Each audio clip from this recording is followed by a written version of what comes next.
시작. 아버지여, 창세 전에 내가 아버지와 함께 가졌던 영화로서 지금도 아버지와 함께 나를 영화롭게 하옵소서. 아멘. 하나님이 우리를 구원하시는 일은 창세 전에 성부와 성자와 성령 삼위일체 하나님이 구원 계획을 세우셨습니다. 이 구원 계획은 하나님의 아이디어에서 나온 것이고 이것이 창세 전에 이루어졌습니다. 그럼 창세 전에 세우신 구원 계획이 이 땅에도 구체적으로 언제 어떻게 실행이 됐는지, 오늘은 예수님 안에서 그 구원 계획이 어떻게 이루어지고 실행되었는지 이 부분을 살펴볼 것입니다. 자, 우리의 신앙에서 가장 근본적인 원리가 있는데, 사람들이 교회에 나올 때 믿음의 대상이신 하나님을 주시하고 그리고 예수 그리스도를 주시해야 되는데 자기 문제를 크게 봅니다. 자기 문제에 집착을 하면 복음의 위대한 영광을 놓칩니다. 또 복음을 생각할 때 복음이 가져오는 결과들, 예수 믿고 나면 건강해지고 축복받고 몸 낫고 귀신 떠나고 구원받고 죄 용서받고, 이것들은 복음을 믿은 결과들입니다. 결과들. 복음의 결과들이 집착하다가 복음 자체가 진 영광, 이것을 놓치는 함정에 빠질 수 있습니다. 삶의 원리는 자기 문제가 아니라 하나님, 믿음의 대상인 삼위 하나님께 집중하는 태도가 필요합니다. 우리의 믿음의 대상이신 성부, 성자, 성령 하나님께 마음을 집중하고, 그리고 특별히 한 인물인 예수님께 마음을 집중시키면 거기에 하나님의 은혜가 쏟아지게 되고 이것이 우리 삶을 큰 은혜 가운데 살게 만듭니다. 창조주 하나님께 대한 시선을 명확하게 하고 삼위 하나님을 집중적으로 주시하고 특별히 예수 그리스도를 또렷하게 바라보면 여기에 우리 인생의 모든 문제들이 그 안에서 녹아내리고 해결됩니다. 정신적으로, 영적으로, 심리적으로 건강해지고 영혼의 응어리들이 대부분 다 풀리고 해결되게 될 것입니다. 히브리서 2장 3절에 보면 우리가 이같이 큰 구원을, 하나님 우리에게 구원해 준 것이 엄청나게 크다, 이런 큰 구원을 등한히 여기면 어떻게 하나님의 심판을 피할 수 있겠느냐. 예수 믿고 구원받은 것을 너무 등한히 여기고 건강이나 돈이나 자녀나 세상의 현실적인 문제를 너무 크게 보다가, 그리고 이웃들 간의 관계를 너무 크게 보다가 하나님 믿는 일을 소홀히 하고 주님이 내게 준 구원의 선물을 소홀히 여기면 그 사람이 훗날에 하나님의 심판을 어떻게 피할 수 있겠느냐. 하나님의 엄청난 구원의 은혜가 있는데 이것을 가볍게 소홀히 여기면 얼마나 나중에 그 큰 심판을 피해갈 수 있겠느냐. 이런 책망의 말씀이 있습니다.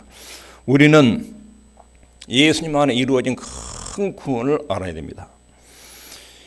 요한복음 17장 1절부터 5절 속에 여기에 하나님께서 설계하신 구원 계획이 이 땅에서 어떻게 진행이 됐는지 이 과정들을 1절부터 5절 속에 주님의 기도 속에 잘 나타나 있습니다. 오늘 특별히 5절을 보면 창세전에 내가 아버지와 함께 가졌던 영화로서 지금도 아버지와 함께 나를 영화롭게 하옵소서. 주님이 지니신 영광에 대해서 지금 말씀하고 있는데 예수님이 얼마나 영광스러운 분인지, 그 영광스러운 분이 우리 구원을 실행하기 위해서 이 땅에 오셔서 어떤 방식으로 구원을 구체적으로 이루었는지 이 점을 살펴볼 것입니다. 우리 예수님께 주시하고 우리 예수님을 지목해서 봐야 되는데 그 예수님은 어떤 분인지 시작. 영원하신 하나님이 세상 속으로 들어오신 분입니다. 예수님의 생명은 베들레헴에서 출생해서 시작된 것이 아닙니다. 그 전에 있던 하나님으로 계시다가 하나님으로 계신 분이 육체를 입고 땅에 베들레헴으로 오신 거예요. 그 전에도 계셨어요. 육체를 입고 땅에 출생하기 전에 예수님은 성자 하나님으로 하늘에 계셨어요. 그리고 인간의 생명이 육체를 입고 지상에 출생으로 출발한 것입니다. 그래서 베들레헴의 출생은 그 전에 계셨던 예수님이 세상에 오신 거예요. 인간의 몸으로 땅에 오신 거예요. 예수님은 다른 세계에 계시다가 하나님의 영광의 세계에 계시다가 인간의 몸을 입고 땅에 오신 것, 이것이 베들레헴의 출생이에요. 베들레헴의 출생으로 예수님의 생애가 시작된 것이 아니라 그 전에 이미 계셨어요. 하나님으로 존재하셨어요. 예수님은 영원 전부터 하나님과 동일한 본질적 영광을 누리고 계셨어요. 그리고 그 하나님의 영광의 자리를 비워두고 인간의 몸으로 이 땅에 오신 거예요. 10장 5절에 아버지여 창세전에 내가 아버지와 함께 가졌던 영화, 창세전에 아버지와 나하고 함께 가졌던 누렸던 그 영화, 이 땅에 오시기 전에 창조가 이루어지기 전에 하나님과 같이 계셨고 그 영광스러운 위치에 계셨어요. 이 엄청난 선언을 지금 5절에 하고 있어요.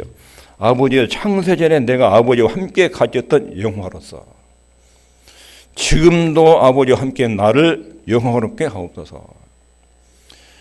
이제 인간의 몸을 입고 그 하나님의 영광이 가려졌어요. 그래도 사람들이 못 알아봐서요. 육체 안에 하나님의 신비한 영광이 다 가려져 있었어요. 이제 십자가에 죽고 부활하시면 창세전에 가졌던 그 영광의 자리로 내가 다시 복구되도록 하나님의 그 조치를 취하십시오. 이런 기도를 드리고 있는 거예요. 영원하신 하나님이 이 땅에 오셨다는 것을 5절에 명확하게 가르치고 있습니다. 주님은 이 땅에 오시기 전에 하나님으로서의 영광을 지니고 있다는 것이 5절 말씀입니다. 창세전에 내가 아버지와 함께 가졌던 영광, 이것을 지금 언급하고 계신 거예요. 그리고 하나님은 영원 전에 성부와 성자와 성령 삼위일체 하나님으로 존재하셨어요. 히브리서 1장 13절에 보면 이는 이 말은 예수님을 말합니다. 예수님은 하나님의 영광의 광채시오 그 본체 형상이시라. 예수님이 이 땅에 오시기 전에 하나님으로 계셨다. 하나님의 영광의 광채 그 본체 형상. 빌립보서 2장 6절에 그는 즉 예수님은 근본 하나님의 본체시나. 예수님은 근본적인 하나님이셨다. 하나님의 본체, 하나님과 동등한 분이셨다. 그러나 하나님과 동등됨을 취할 것으로 여기지 아니하시고 예수님은 성부 하나님과 동일 본질의 하나님이셨는데 그분이 땅으로 이 땅에 육체를 입고 오셨다. 예수님은 성부 하나님 품속에 계신 영원하신 하나님의 아들로 계셨는데 하나님과 함께 하나였고 제2위 하나님이셨는데 그분이 땅에 오셨다는 것입니다. 요한복음 1장 1절에 보면 태초에 말씀이 계신지라 이 말씀이 하나님과 함께 계셨더니 이 말씀은 곧 하나님이신지라. 말씀이 육신이 되어 이 땅에 오셨다. 우리가 보니 그 영광을 보니 아버지의 독생자의 영광이라. 이렇게 예수님이 땅에 오시기 전에 어떤 분으로 존재하셨는지를 성경에 명확하게 언급합니다. 영원하신 하나님이 육체를 입고 이 땅으로 들어오신 거예요. 역사 속으로 들어온 것입니다. 우리 주님은 그런 분입니다. 이런 주님을 늘 주셔야 돼요. 예수 그리스도. 그분은 영원하신 하나님이신데 육체를 입고 이 땅에 오셨다. 이것을 늘 기억해야 됩니다. 두 번째, 우리 주님이 이 땅에 오셨는데 하나님의 영광을 사양하셨어요. 하나님으로서 지녔던 영광을 일시적으로 다 내려놓고 그리고 이 땅으로 오셨어요. 이것은 엄청난 희생입니다. 영원한 하나님이 그 영광의 자리를 비워두고 그 권리를 주장하지 않고 내려놓고 그리고 인간의 몸으로 이 땅에 오셨어요. 이렇게 희생, 겸손한 모습을 찾아볼 수 없어요. 인간 세계에도 천사 세계에도 찾아볼 수 없었어요. 성경을 묵상하다 보면 이런 걸 제가 생각을 해봤어요. 천사들은 죽지 않고 창조 때부터 지금까지 계속 살아있었죠. 그래 자기를 지으신 성부, 성자, 성령 하나님이 얼마나 찬란하고 영광스러운 분인지를 알아요. 그리고 천사들이 우주 창조 전에 맨 먼저 만들어졌어요. 창세기 1장에 보면 가장 먼저 만들어졌어요. 그리고 자기들을 지으신 성삼위 하나님의 영광을 봐요. 그리고 알아요. 근데 그 하나님이 인간을 자기 형상과 모양대로 만들어요. 그런데 인간이 하나님을 반역하고 하나님을 떠나요. 천사들 입장에서 볼 때 성부, 성자, 성령 하나님 이놈들을 당장 처형하고 끝내버릴 것 같은데 그러지 않고 타락한 인간을 구원하고 고쳐내기 위한 하나님의 계획을 세우시고 진행해 나가요. 천사들이 하나님의 모습을 가만히 보고 있어요. 그러더니 어느 날 성자 하나님이 거룩한 그 하나님이 인간의 몸을 입고 땅으로 내려가시는 거예요. 천사들이 얼마나 놀라겠습니까? 우리를 지으신 그분이 저렇게 못되고 하나님을 반역하는 저 사람들을 살리려고 어떻게 인간의 몸을 입고 갈 수가 있는가? 그러더니 더 놀라운 거지. 그분이 십자가에 매달려도 죽는 거예요. 그 사람들 죄를 고치려고. 이 천사들이 이 부분을 보고 엄청난 충격을 받고 천사들 생각에 야, 구원받은 인간이 너무 부럽다. 우리를 주신 성삼위 하나님이 이렇게 큰 희생과 죄값을 지불하고 이 사람들을 이렇게 사랑할 수가 있는가. 천사들 자기들은 그렇게 사랑을 못 받았는데 죄인된 인간의 사랑이 삼위 하나님이 우리의 주인된 하나님이 이렇게 인간을 사랑할 수 있는가. 인간의 구원 문제를 천사들이 그렇게 흥분해요. 그리고 그 천사들이 그때부터 사역이 뭐냐면 구원받은 사람들을 돕기 위해서 하나님의 신분권으로 계속 일을 해. 구원받은 사람들을 얼마나 소중하게 여겼는지, 성삼위 하나님의 죄인된 인간을 구원하실 때 그 얼마나 가치를 여겼는지 천사들이 누구보다 잘 알아요. 그래서 하나님의 보좌에 앉으셔서 구원받은 자기 백성들을 보호하라는 명령을 내리면 천사들이 손살같이 내려가서 구원받은 하나님의 백성들 지키고 보호하는 그 직무를 수행해요. 이거 히브리서 1장에 보면 너희를 구원받은 너희를 돕기 위해서 보내심을 받은 천사들 이렇게 설명해요. 이 주님께서 자기를 인간 우주를 창조하신 성자 하나님이 인간의 몸을 입고 땅에 오신 사건은 당신의 영광을 33년 동안 내려놓는 거예요. 그리고 육체를 가지고 오셨지만 육체 안에는 신성과 영광이 가득 채워져 있고 그 영광을 절대로 사용하지 않으셔요. 땅에 계신 동안. 이건 정말로 예수님의 모습은 생각할수록 신비스러운 거예요. 이런 예수님을 잘 주목해서 봐야 됩니다. 나를 구원하기 위해서 주님이 얼마나 큰 희생을 치르셨는지 그런 예수님을 늘 주시하고 주목하고 생각해야 됩니다. 그러면 우리 마음속에 영적인 보여로움이 생기고 영적인 진리 체계가 잡히고 우리가 겪고 있는 현실적인 문제들이 그 안에다 다 넣어가지고 풀립니다. 이게 신앙의 원리예요. 내가 겪고 있는 문제만 가지고 막 고민할 거 아니라 거기서 눈을 떼가지고 삼위 하나님을 보셔야 돼요. 그리고 그분 안에서 개입된 구원의 영광과 그 구원의 가치가 얼마나 화려하고 아름다운지를 봐야 돼요. 구원 자체가 제 영광을 주목해야 돼요. 그리고 그 구원을 실행하신 삼위 하나님의 개입, 그리고 실행하신 예수 그리스도, 그분의 우리 시선을 초점을 딱 맞춰야 돼요. 그러면 우리 인생의 모든 문제가 대수롭지 않게 보여요. 그리고 그 구원의 가치가 얼마나 소중한지 교회를 그저 왔다 갔다 하는 그런 신앙생활을 할 수가 없어요. 하나님이 나를 구원하셔서 이렇게 집중적인 사랑을 쏟아부으시고 그 아들이 나를 구원하셔서 이렇게 큰 희생과 대가를 지불하고 내 구원 문제를 다루셨는데 내가 얻은 구원이 얼마나 황홀하고 축복스러운 것인지 여러분들 마음속에 이 사실만 딱 깨닫게 되면 예수 믿는 생활이 엄청나게 행복하고 내게는 인생의 문제와 숙제들이 그분 안에 다 녹아내리는 그 은혜를 누릴 수 있는 거예요.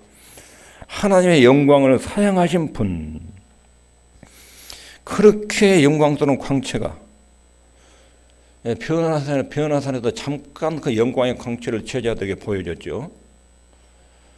제자들이 졸다가 자다가 눈 딱 떠보니까 예수님이 창세전에 가진 영광의 광채가 쫙 얼굴에서 빛이 나요.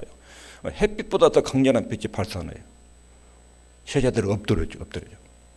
잠깐 보여줬어요. 거기서. 그리고 사도 바울이 다메섹 도상에 가다가 그 주님의 영광을 잠깐 보고 쓰러져 버렸어요. 그래서 소경돼 버렸습니다. 그 광채난 얼굴에서 뿜어내는 그 영광을 보고 말에서 떨어져 가지고 소경이 돼 버렸어요. 소경이. 엄청난 영광의 광채를 주님이 지니고 있는데 그것을 육체 안에 다 가렸어요. 육체 안에 가려지니까 어떤 현상이 생겼냐면 이사야서 53장 2절 3절에 그는 주 앞에서 자라나기를 연한 손 같고 마른 땅에서 나온 줄기 같아서 구원 모양도 없고 풍채도 없은즉 우리 보기에 흠모한 만한 아름다운 것이 없도다. 하나님의 영광을 다 가렸어요. 그리고 이 땅에 계신 동안 주님은 그 영광을 쓰지 않으셨어요. 하나님으로서의 능력과 권능과 영광을 전혀 쓰지 않으셨어요. 인간의 몸을 입고 오는 순간 하나님의 그 영광의 자리를 딱 내려놨어요. 엄청난 그 하나님의 겸손이에요. 어떻게 이 정도까지 겸손해질 수 있는가? 그래서 빌립보 교회 유오디와 순두기라는 두 여자가 막 서로 잘났다고 싸우니까 사도 바울이 빌립보 교인들한테 권면하기를 예수님이 하늘 자리에서 얼마나 우리를 구원하기 위해서 낮아졌는지 이 점을 생각해 봐라. 유오디와 순두기가 서로 잘났다고 싸우지 말고 예수님이 얼마나 겸손해졌는지 생각해 봐라. 그렇게 권면을 해요. 그러니까 복음의 원리를 정확하게 알면 사람이 굉장히 겸손해요. 부드러워요. 하나님의 사랑의 깊이를 알면 그렇게 우리 주님을 믿는 사람들이 바뀌어요. 주님의 영광이 얼마나 가려졌는지 연한 성 같다. 고운 모양도 없다. 풍채도 없다. 흠모할 만한 아름다운 것이 없다. 여기 보면 예수님의 인물이 그렇게 잘생긴 인물이 아니었던 것 같아요. 풍채도 거의 건장한 그런 풍채도 없었던 것 같아요. 그래서 사람들은 예수님을 우습게 알았습니다. 마가복음 6장 3절에 이 사람이 마리아의 아들 목수가 아니냐, 야고보와 요셉과 유다와 시몬의 형제가 아니냐. 예수님이 하나의 영광을 벗어놓고 오니까 우리가 겉옷을 벗어놓고 오듯이 예수님이 이 땅 오실 때 하나님으로서의 영광을 벗어놓고 오셨어요. 그러니까 사람들 눈에 우습게 보인 거, 우습게. 그러나 성령께서 사람의 마음을 눈을 열어서 주님의 영광을 바늘구멍만큼만 봐도 두려워도 떨어서 어쩔 줄 모르는데 제자들이 배를 타고 가다가 주님의 영광을 잠깐 바다야 잔잔하라, 풍랑아 멈춰라, 이런 영광이 잠깐 나타나면 기절할 정도로 제자들이 놀래버려요. 근데 그 영광을 다 벗어놓고 사용하지 않으시고 그렇게 오셨어요. 하늘의 영광을 사용하신 우리 주님, 신적인 영광을 육체 안에 딱 감춰놓고 이 땅에 오셨어요. 그러니까 죄인들, 창녀들, 세리들 이런 사람들이 주님께 마음대로 직권해가지고 품에 안겨서 이 애교를 부릴 정도로 그렇게 다정당한 주님으로 느낀 거예요. 제자들도 하나의 영광이 발산되면 그분 앞에 설 수 없어요. 근데 3년 동안 24시간 동안 주님과 함께 뒹굴고 같이 먹고 장난하고 이야기 나누고 그 영광이 가려져요. 그렇게 겸손하게 우리 구원을 성취하기 위해서 주님 이 땅에 오신 것입니다. 세 번째, 종의 형체를 취하셨습니다. 종의 형체. 예수님은 아주 가난한 환경에서 태어났습니다. 예수님의 가정 환경을 보면 마리아와 요셉의 어머니, 아버지인데 아버지 직업이 목수였습니다. 경제적 상태를 보면 아이가 태어났을 때 8일 만에 할례 행하고 제사를 드리죠. 제사를 했을 때 부자들은 황소를 갖다 드립니다. 좀 덜 부자는 염소나 양을 드립니다. 가난한 사람들은 비둘기를 드립니다. 비둘기. 예수님 태어났을 때 마리아 요셉이 성전에 가서 드리는 제물이 뭐였습니까? 비둘기. 굉장히 가난하게 사셨어요. 그러나 예수님은 목수의 일을 하면서 부모님을 섬기는 그런 생활을 하셨어요. 예수님이 3년 동안 계시면서 주택이 없었어요. 인자는 머리 들 곳이 없다. 그날은 어디서 주무셔야 되는지 또 들에서 산에서 이렇게 주무셨어요. 주택을 소유하지 않으셨고 또 어떤 권리도 주장하지 않으셨어요. 하나님으로서의 영광스러운 능력을 쓰면 그 적대 세력들 한 주먹거리가 되겠습니까? 예수님을 조롱하는 사람들. 근데 그 능력을 전혀 쓰지 않고 때리면 다 맞고 가시관을 쓰면 쓰고 십자가에 달리면 달리시고 그 능력을 다 쓰지 않고 가려놓으셨어요. 이렇게 종의 모습으로 오셨어요.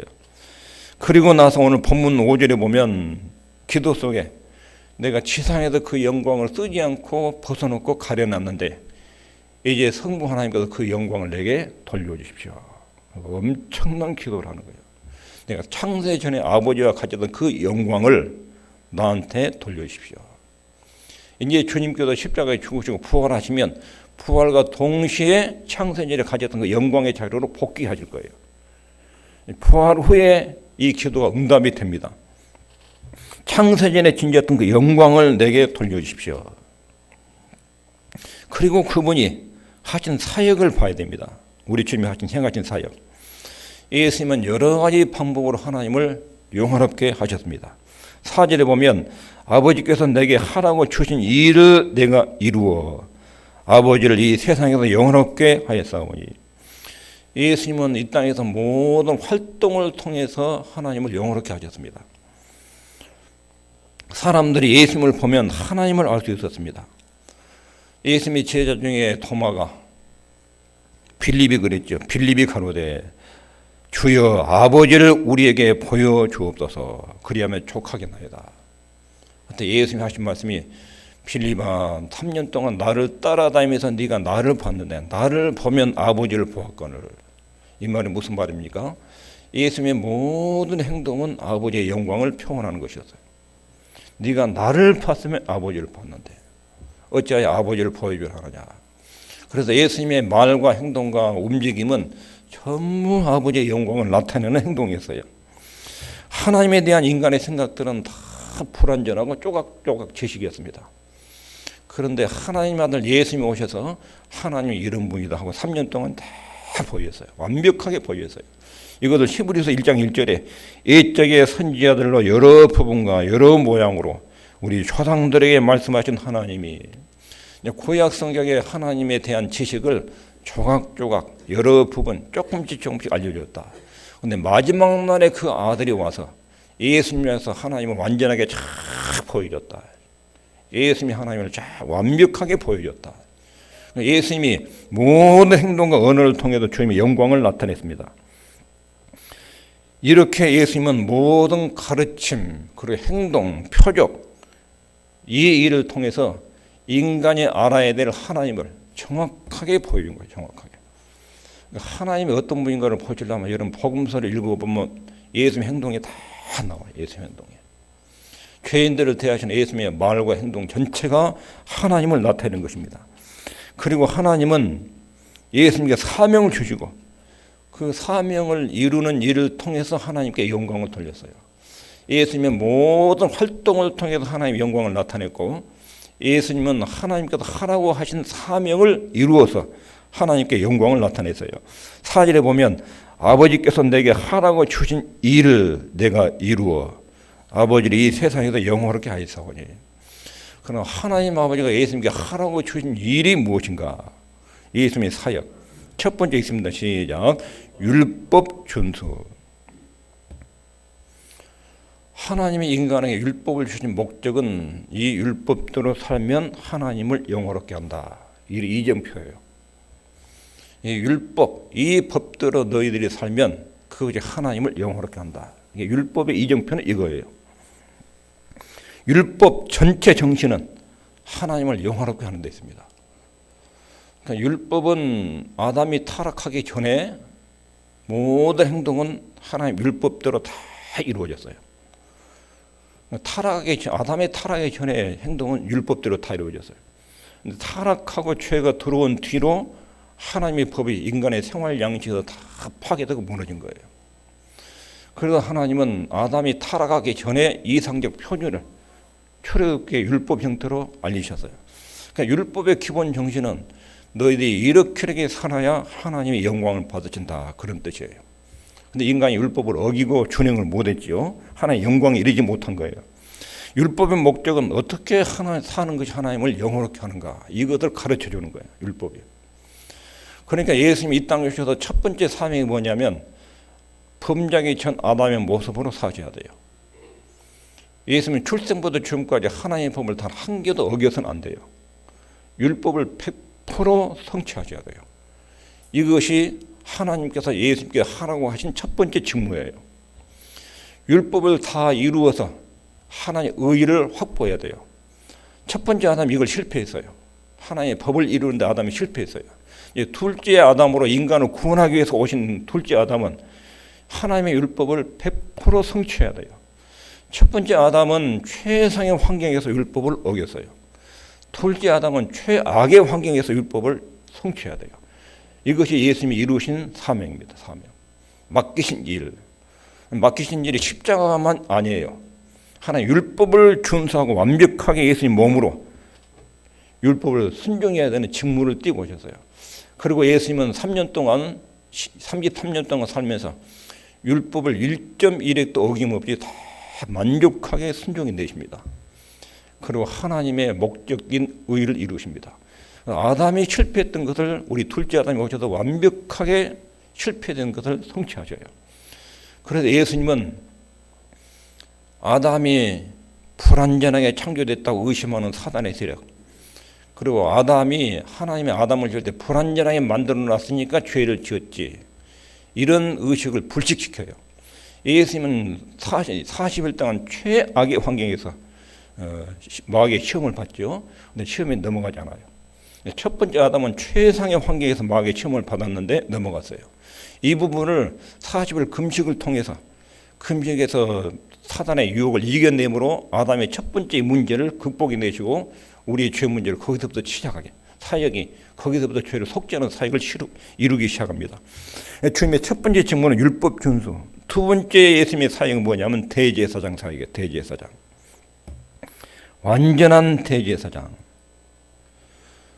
우리 아담이 실패하고 아담 때문에 발생한 모든 죄를 하나님과 우리 사이의 중보자로서 그것을 청산하는 이런 대제사장 직무가 주님의 두 번째 하나님으로부터 위임된 사역이에요.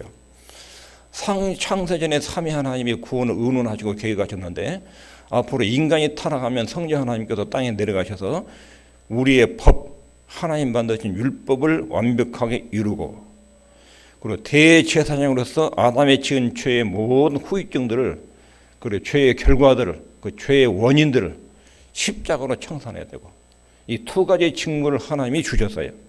이것이 대제사장적 사역이에요. 이 과정을 통과하셔야 됩니다.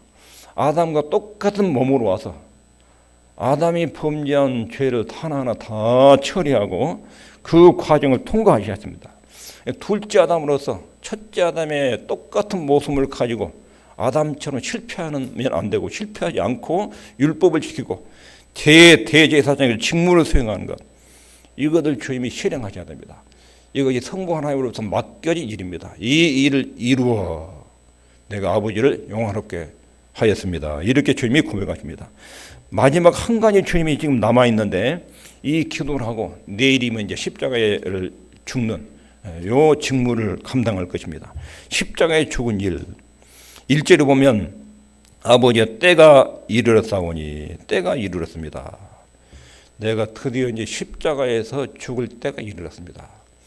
창세전에 성부 하나님과 성령 하나님과 나와 의논했던 인간의 구원 문제를 위해서 십자가에 죽는 최고의 속죄가 지금 남아 있습니다. 이것은 엄청난 속죄이십니다. 이 부분을 묵상하면 창세전에 삼위 하나님 의논할 그때 예수님이 발뺌을 할 수 있었는데 차라리 만들지 맙시다, 이럴 수 있으면 만드셨어요. 그리고 언젠가는 땅에 내려가셔서 처절한 고통을 겪으셔야 되는데 이것을 수천 년 동안 기다리고 있을 때 얼마나 마음이 좀 그러셨을까. 하나님이시지만 우리 인간적 심정으로 볼 때 수천 년을 창조 이후에 두고 언젠가는 내려가서 십자가를 지어야 되는데, 심판을 받아내야 되는데, 이걸 염두하고 하늘에 하나님으로 계셨을 때 얼마나 그때도 마음이 좀 안 좋으셨을까. 그런 생각을 하게 됩니다. 십자가의 죽음, 처절한 것입니다. 십자가의 주님의 죽음은 아주 심오하고 위대하고 초월적인 것입니다. 아버지의 아들을 영화롭게 하옵소서, 이렇게 기도하시는데, 이 기도의 의미는 마지막 십자가라는 과업이 남았는데 이 십자가를 잘 견뎌내서 하나님이 우리와 함께 하늘에서 계획하셨던 그 구원이 인간에 이루어지도록 이 직무를 내가 잘 감당할 수 있도록 도와주십시오. 히브리서 5장 7절에는 그는 육체에 계실 때 자기를 죽음에서 능히 구원하실 이에게 심한 통곡과 눈물로 간구와 소원을 올렸고, 예수님은 출생할 때부터 무슨 일을 해야 될지를 아주 명확히 알았어요. 율법을 1.1획도 없이 다 지켜야 된다. 십자가의 죽음을 통과해야 된다. 이걸 너무 잘 아셨어요. 그래서 심한 통곡과 눈물로, 우리 주님이 십자가를 통과해 생각하는 것은 나중에 따로 떼어서 말씀을 드리겠지만, 십자가의 죽음은 육체적 고통, 그 정도가 아닙니다. 그 정도. 베드로도 나중에 십자가에 거꾸로 돌아가셨죠. 베드로 사도도. 그러니까 예수님이 십자가에서 겪는 육체적 고통을 염려했다면 선교자 수준으로 끌어내는 거예요. 주님을 모독하는 거예요.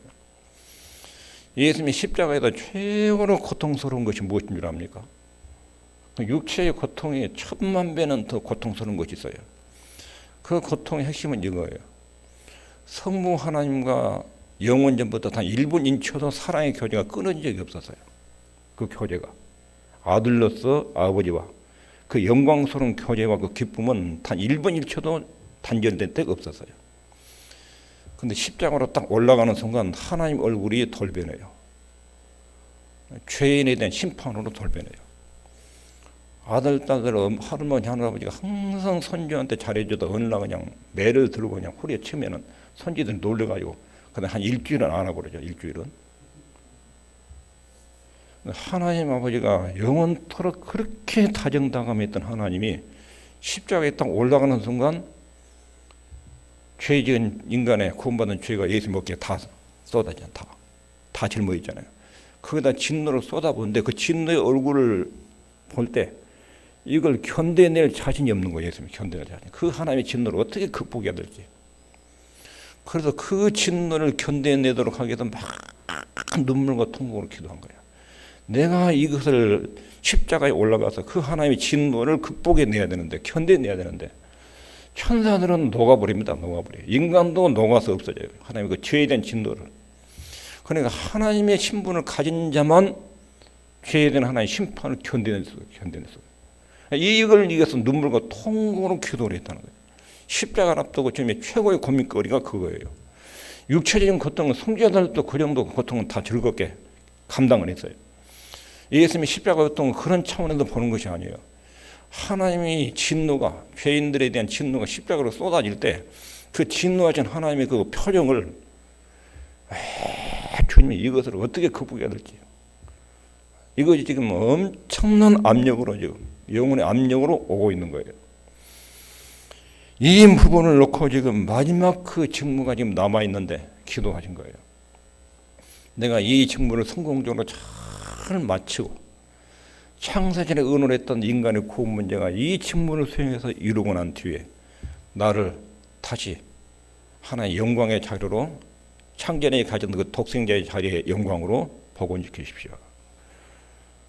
그럴 때 십자가에 올라가실 때 그 소름 끼치는 두려움이 얼마나 컸겠습니까? 나마 엘리엘리 나마 사막다니, 나의 하나님 어째서 나를 버리셨습니까? 통곡. 이게 주님이 여기서 말하는 이 통곡이고 눈물이었습니다. 1절에서 말씀하셨던 주님의 영광을 강구하는데 빌립보서 2장 7절 8절에 보면 오히려 자기를 비워 종의 형체를 가져 사람들과 같이 되었고 사람의 모양으로 나타나시며 자기를 낮추시고 죽기까지 복종하셨다. 예수님의 최고의 속죄는 인류의 죄를 짊어지고 십자가에서 처형받는 이 순간이 예수님은 일생 동안 사람에도 최고로 마음의 짐이었어요. 그리고 십자가를 지기 위해서 예루살렘으로 올라갈 때 제자들이 예수님 모습을 보고 놀랬지요. 예수님 막 소름 끼치도록 두려워하는 그 얼굴 표정이 나타나니까 제자들이 우리 주님이 저런 분이었는데 왜 그러실까? 얼마나 그 주님의 하나님의 진노가 십자가에 쏟아진 진노가 컸든지. 그리고 5절에 아버지와 창세전에 내가 아버지와 함께 가졌던 영화로서 지금도 아버지와 함께 나를 영화롭게 하옵소서. 이제 임무를 완수하면 제2위의 하나님의 자리로 돌아갈 그때를 생각하고, 또 당신이 십자가에서 처절한 죽음을 겪으면 그로 인해서 아담이 뿌리는 죄의 후유증들이 치료되고 회복되고 복권될 하나님의 자녀들의 모습, 이것들을 바라보고 십자가의 고통의 길을 가요. 그 하나님의 진노를 어떻게 감당하냐, 이게 그 엄청난 압력으로 왔는데, 그러나 내가 그 길을 가야 아담의 후손들이 구원을 받는다, 이걸 바라보고 그 길을 가져요. 그런데 주님의 구원의 영광이 여기 있어요. 이런 구원을 기억해야 돼요. 구원 자체가 가지는 영광을 보셔야 돼요. 삼위 하나님의 계획, 그리고 성자 하나님이 그것을 실행하시는 것, 이걸 늘 주셔야 돼요. 구원의 영광. 구원이 가져온 혜택만 딱 따먹고 그 삼위 하나님의 영광을, 찬미를 돌리는 것을 빼버리면 안 돼요. 그리고 우리 주님이 부활하십니다. 드디어 이제 부활 사건은 하나님의 영광의 자리로 복구된 거예요. 이 최고의 아름다운 모습, 주님께서 승리하는 모습이에요. 부활로 하나님의 아들도 인정됩니다. 로마서 1장 4절에 성결의 영으로는 죽은 자 가운데도 부활하여 능력으로 하나님의 아들로 인정되셨으니, 드디어 십자가의 사역을 성공적으로 완수해내십니다. 그 육체로 어마어마한 하나님 진노를 견뎌내십니다. 포기하지 않고 견뎌내십니다. 그리고 부활하십니다. 부활과 동시에 예수님은 제2위의 하나님의 영광의 자리로 탁탁 돌아간 것입니다. 엄청난 만족감이죠. 그 사역으로 죄인들이 구원하신 것을 보는 것, 이것이 하나님을 영원하게 하는 것이었습니다. 그리고 그분은 하늘로 승천하십니다. 아니 영광스럽게 하나님 아버지가 맡기신 인간에 대한 구원의 숙제를 이루고, 그리고 그것을 보고하기 위해서 성부 하나님께로 올라가시는 거예요. 이게 승천이에요, 승천. 구원 사역을 만족하게 이루고 성부 하나님께 보고하러 올라가시는 승천. 그리고 승천하신 뒤에 하나님 보좌 우편에 딱 앉으셔요. 이제 창세전에 가졌던 그 자리로 딱 돌아가셔요. 그리고 성부 하나님과 성자 예수님께서 성령 하나님께, 이제 성령 하나님께서 지상에 내려가셔서 창세전에 우리가 계획했던 구원의 계획이 드디어 성자 예수님을 통해서 이루어졌으니까 내려가셔서 인간들에게 이것을 적용을 시켜서 사람들을 건져내셔서 우리 아들, 딸을 만듭시다. 그리고 오순절에 성령님이 쫙 지상에 취임하셔요. 취임. 삼위 하나님 구원 계획에 들어있는 그 영광이 얼마나 찬란하고 아름다운 것이냐 아십니까? 성령 강림. 그리고 예수님의 사역을 보면 율법을 준수하고 성육신 인간의 몸을 입고 오시고 고난받으시고 십자가에 죽으시고 장사지는 밭에갔다가 부활하시고 승천하시고 하는 보좌 우편에 앉으시고 다시 재림하신다. 이 8가지가 우리 주님의 사역이에요. 우리 구원을 위한 주님의 사역. 지금은 보좌 우편에 앉으셔서 구원받는 저와 여러분과 교회를 관리하십니다. 우리 예수님이 하신 일의 목적은 하나님의 영광이었는데, 그 하나님의 영광이 어떻게 나타나느냐? 죄된 저와 여러분을 구원해서 하나님의 자녀로 만드는 것. 이게 하나님의 영광을 위한 일이었어요. 그러니까 여러분과 제가 예수 믿지 않는 사람들에게 주님을 알려서 예수 믿게 만들어서 하나님의 자녀로 세우는 것. 이것이 최고로 하나님께 영광을 돌릴 일입니다. 예수님이 하신 일의 목적이 하나님의 영광인데, 그것은 우리를 구원하셨다. 무엇으로부터? 죄로부터, 하나님의 진노로부터, 지옥에서 구원하신 주님의 은혜를 늘 감사하고 찬양드려야 됩니다. 그리고 그것을 건져내가지고 우리를 하나님의 아들, 딸로 삼으셨습니다. 그 하나님이 우리를 엄청나게 사랑하는 아들, 딸로 소유하셨어요. 품에 안으시고 얼마나 지금 우리를 좋아하시는지 몰라요. 하나님 아들, 딸로도 기쁨과 즐거움을 충만히 누리도록, 그것이 하나님의 영광이에요. 하나님의 영광. 그 일을 우리 주님께서 땅에 오셔서 이루신 거예요. 그리고 나서 우리로 하여금 성령의 능력을 받게, 이제 구원의 하나님의 자녀가 됐으면 오순절에 성령이 오셨어요. 그리고 예수 믿는 성도들 마음속에 성령님이 오셔요. 하나님의 뜻대로 살면 능력을 주셔요. 이런 엄청난 일을 우리 주님께서 지상에 이루시고, 그 연속선상에서 오순절 성령 강림이 이루어진 거예요. 오늘 말씀을 정리하면 삼위 하나님이 영원전의 구원 계획을 세우셨습니다. 그리고 예수님께서 이 땅에 오셔서 그 구원 계획을 실행을 하십니다. 놀라운 점은 하나님이 세상 속으로 육체를 입고 오셨습니다. 이건 우리가 한없이 묵상해도 끝이 없을 만큼 깊은 은혜가 있습니다. 하나님으로서의 영광을 사양하시고 총의 형체를 띠고 이 땅에 오셨습니다. 그리고 구원 사역으로서 율법을 준수하시고 대제사장이라는 중보적 직무를 수행하시고, 그리고 십자가에 죽으셨습니다. 그리고 부활하시고 승천하시고 성령을 보내시고 하나님 우편에 앉으셔서 지금도 지상에 있는 교회를 통해서 당신의 영광스러운 구원 사역을 계속 땅에서 펼쳐나오고 계십니다. 이런 주님을 우리가 주목하여 보고 그 주님께 감사와 찬양과 영광을 돌리는 것이 우리 인생의 가장 아름답고 화려하고 행복한 삶의 모습일 것입니다. 기도하겠습니다. 하나님 우리 아버지, 우리에게 나타난 구원이 얼마나 소중하고 하나님이 얼마나